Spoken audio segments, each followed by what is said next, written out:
நிறைய பேருக்கு கிட்னில கல் இருக்குது. அந்த கல்லை கரைக்கிறதுக்கு ஹாஸ்பிட்டலுக்கு போய்கிட்டு இருக்காங்க. உட்கார முடியாது, நிக்க முடியாது, படுக்கவும் முடியாது, அந்த அளவுக்கு கஷ்டப்படுறாங்க. ஃபர்ஸ்ட்லயே அத வேர்ல இருந்து குணப்படுத்திட்டோம்னா திரும்ப எப்பயுமே வராது. அதுக்காக இந்த சிம்பிளான ஹோம் ரெமடியை இந்த வீடியோல பார்க்கலாம். இதுக்கு முதல்ல தேவைப்படுற பொருள் வேப்பிலை. நல்லா சுத்தமா கழுவி வீட்டு நிழல்லையே ஃபேன்ல காய வச்சு எடுத்துட்டு வந்திருக்கேன். வேப்பிலை கிட்னி ஸ்டோனுக்கு ரொம்ப ரொம்ப எஃபெக்டிவா வேலை பண்ணும். இந்த ரெமடிக்காக 2 கைப்பிடி அளவுக்கு வேப்பிலைய எடுத்துக்கோங்க. நம்ம இது சாப்பிடுற பொருள் அப்படிங்கறதுனால நல்லா கழுவிட்டு காய வச்சுட்டு பயன்படுத்தினா ரொம்ப ரொம்ப நல்லது. இரும்பு கடாய் மட்டும்தான் பயன்படுத்தணும், வேற எந்த பேனுமே யூஸ் பண்ணக்கூடாது. அப்பதான் நமக்கு 100% ரிசல்ட் கிடைக்கும். இந்த பேனை இப்போ ஸ்டவ்ல வச்சு மீடியம் ஃப்ளேம்ல வச்சு சூடுபடுத்தலாம். இந்த மாதிரி மிக்ஸ் பண்ணிக்கிட்டே இருக்கணும். இந்த மாதிரி மிக்ஸ் பண்றப்போ கருப்பா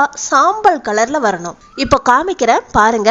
இது பச்சை இலை அப்படிங்கறதுனால இது ஃப்ரை பண்றப்போ நல்ல புகையா வரும். அந்த புகை நம்ம வீட்டுக்கு ரொம்ப ரொம்ப நல்லது. ஏன்னா கொசு பூச்சிகள் வராம வச்சிருக்கோம். பாருங்க, புகை எல்லாம் போனதுக்கு அப்புறமா சாம்பல் மாதிரி இருக்கு இல்லையா? இது சூடு குறையிற வரைக்கும் அப்படியே விட்டுருங்க. இப்ப பாருங்க, வேப்பிலைங்கிற தடம் கூட தெரியாத அளவுக்கு அப்படியே பவுடரா போயிருச்சு. இப்போ நம்ம ஸ்டவ் ஆஃப் பண்ணிடலாம். இது அப்படியே கூல் பண்றதுக்கு விட்டுருங்க. நல்லா கூல் ஆனதுக்கு அப்புறமா உங்களுக்கு காமிக்கிறேன். இப்ப நல்லா கூல் ஆயிருச்சு.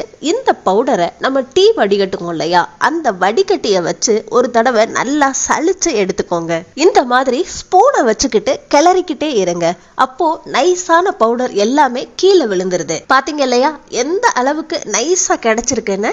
இந்த பவுடரை ஏர்டைட் கண்டெய்னர்ல போட்டு ஸ்டோர் பண்ணி வச்சுக்கோங்க. இப்போ இதை எப்படி யூஸ் பண்ணணும் அப்படிங்கறத பார்க்கலாம். ஒரு கிளாஸ்ல வெதுவெதுப்பான தண்ணி எடுத்துக்கலாம். அதுல நம்ம இப்போ பவுடரா பண்ணி வச்சிருக்கோம் இல்லையா, இந்த ட்ரிங்க் நீங்க எந்த டைம்லனாலும் குடிக்கலாம். இந்த நேரத்துல தான் குடிக்கணும், அந்த நேரத்துல தான் குடிக்கணும் அப்படிங்கிற அளவே கிடையாது. ஸ்டோனோட அளவு ரொம்ப அதிகமா இருக்கு, விபரீதமா கஷ்டப்படுறேன் அப்படிங்கிறவங்க இந்த ரெமடியை பயன்படுத்த வேண்டாம். சின்ன சின்ன கல்லு தான் இருக்கு, இப்பதான் வந்திருக்கு அப்படின்னா அவங்க இந்த ரெமடியை தாராளமா பயன்படுத்தலாம். திரும்ப எப்பயுமே வராது. இந்த ரெமடிக்கு ஒரு நாளைக்கு 1/2 ஸ்பூன் அளவுக்கு தான் பொடியை எடுத்துக்கணும். இந்த பொடியை கொஞ்சமா வாயில போட்டு அதை மென்னு சாப்பிட்டதுக்கு அப்புறமா கொஞ்சம் தண்ணி குடிக்கணும். அதுக்கப்புறமா கொஞ்சம் பொடி, அதுக்கப்புறமா கொஞ்சம் தண்ணி.